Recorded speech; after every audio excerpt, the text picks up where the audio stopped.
Hey, fellow YouTubers. So, here is my 2016 103 Twin Cam Softail Slim.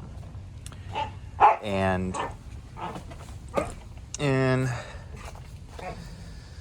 the new Softail Slims, they got the Milwaukee 8. So I thought that would be a good thing for discussion because the twin cam engine's been around since 1999, so that's 17 years, and it's not 17 years as of now, but it was the primary engine other than the Evo for 17 years, and so it's been a long time, and now the Milwaukee 8 is really the big kid on the block. So why did Harley want to go about getting this Milwaukee 8 into production? So, a lot of people criticize Harley for their engines being kind of stuck in the past. And that's probably a lot of what we're talking about here. Come here. Sit. Down. So, Harley probably felt the pressure to come up with something that still, had the look and feel of a 45-degree V-twin Harley engine, but at the same time had some things that could make it a little bit more efficient and a little bit smoother. Okay, so the idea was basically generated out of customer research. The riders wanted to enhance the motorcycle touring experience in every way, starting with the engine, but to keep it true to Harley-Davidson's legacy and respect defining elements of Harley-Davidson V-twin. So the big challenge that Harley-Davidson was faced with, they feel that they met, because it's a pretty popular engine, and it's really increased torque, horsepower, efficiency in a lot of different ways. And most Harley-Davidson fans agree. When I bought my Softail Slim in 2016, the Milwaukee 8 was still just a concept in development. But then in 2017, they were introduced in all baggers and trikes. And they offered two displacements, the 107 and the 114. The Milwaukee 8 107 precision oil-cooled cylinder heads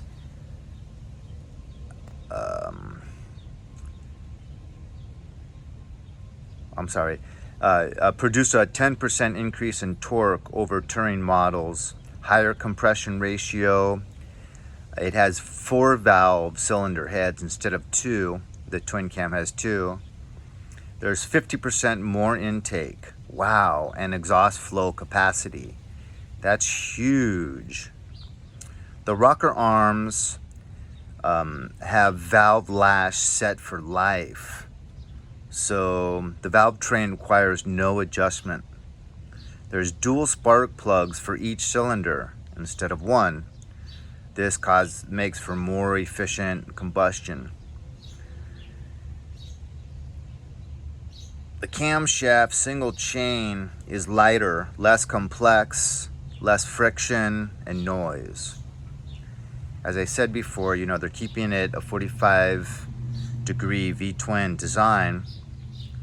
It has strong low-end torque and broad flat power curve through the mid-range, which is ideal for touring. The engine, believe it or not, is the same weight. However, it's 11% quicker acceleration over the 103 twin cam. 11% better fuel economy. That's great to have increase in horsepower and torque, and then to still get 11% better fuel economy. That's due to the dual spark plugs and improved airflow and combustion.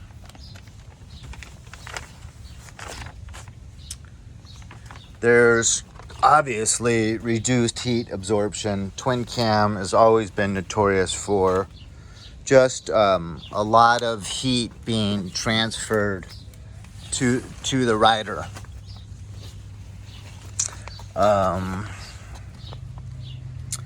Increased heat reduction due to improved cooling strategy.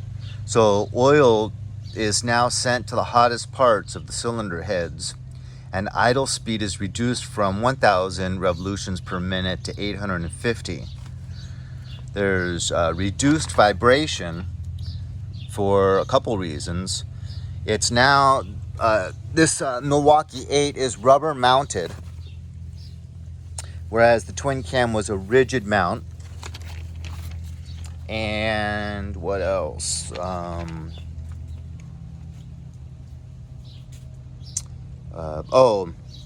It has a single internal counterbalanced. It's a single internal counterbalanced, which cancels 75% of primary vibration at idle. So you have a balanced engine now in the Milwaukee 8 versus an unbalanced engine in the twin cam. The Milwaukee 8 has lighter valves, single camshaft, help to eliminate mechanical powertrain noise, quieter air intake as well. Since engine is quieter, that helps to produce a richer exhaust note. Charging system is 50% more output to the battery at idle.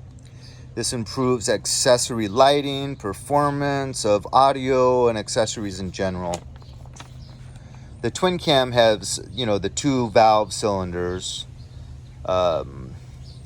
which is, so, I read one article where the guy was really trying to make a case that the twin cam can really be, if you mess around with it, you can get a lot more out of it, is what he was trying to say. And he was saying that the 2 valve cylinder is better than 4 because it causes the air-fuel mixture to enter the cylinder more smoothly. The air-fuel mixture enters from the side, as the Milwaukee 8 doesn't. And they could have done it from the top, but this author felt that the shape of the engine also affected that. The flywheel for the twin cam is heavier. So he was saying that because of this, it continues to rotate steadily even if idling is lowered. So the moment of inertia is stronger. But that's confusing to me because it's got quicker acceleration. The Milwaukee 8 has quicker acceleration. He states that a lighter flywheel can give quick acceleration, raise horsepower, but the torque is reduced to weak energy. The feeling of beating is weak. So that's what he's saying. You have a stronger beating feel in the twin cam. Heavier flywheel, feeling of more torque as opposed to more torque. So this Harley's only made 9 engines before the Milwaukee 8, and this twin cam engine is getting phased out, but that's kind of cool, right? Because older engines, think about how popular old engines are: the Evo, knucklehead, panhead, shovelhead. So they kind of get cool, in my opinion, once they're no longer being made. It becomes more old school. You have more vibration out of this rigid frame, which is kind of more old school, traditional Harley.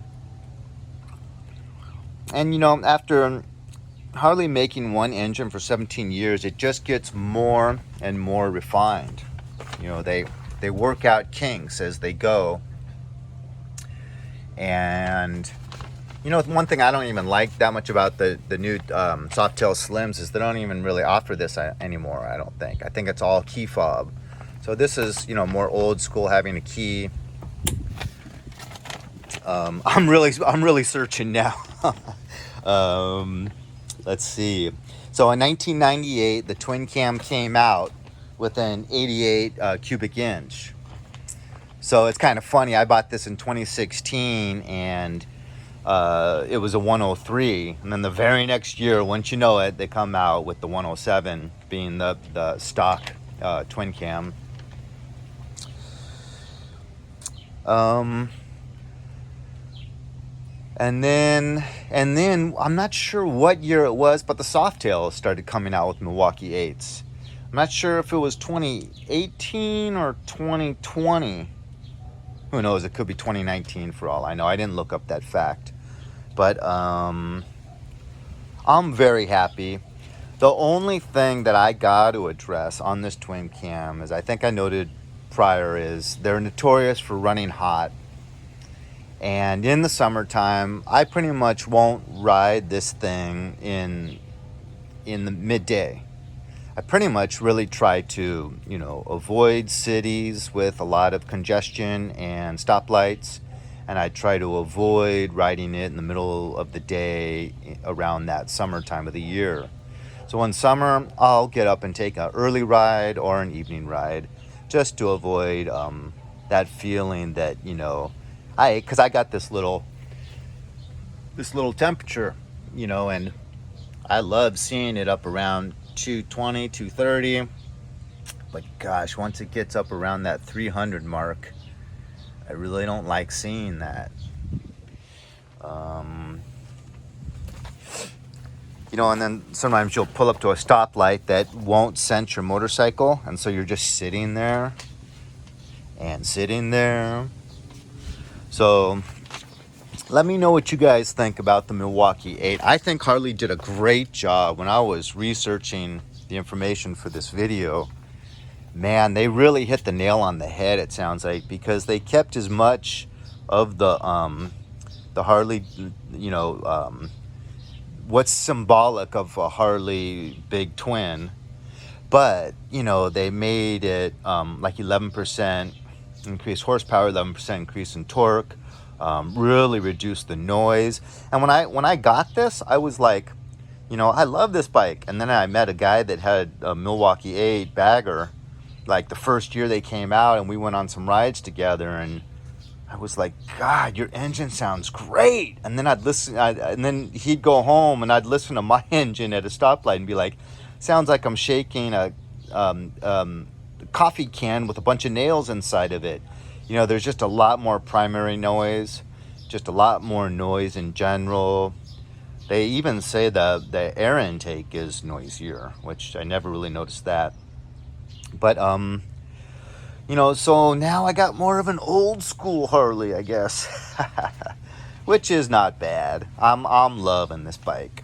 So you guys, let me know what you think about the old twin cams versus the new Milwaukee 8s.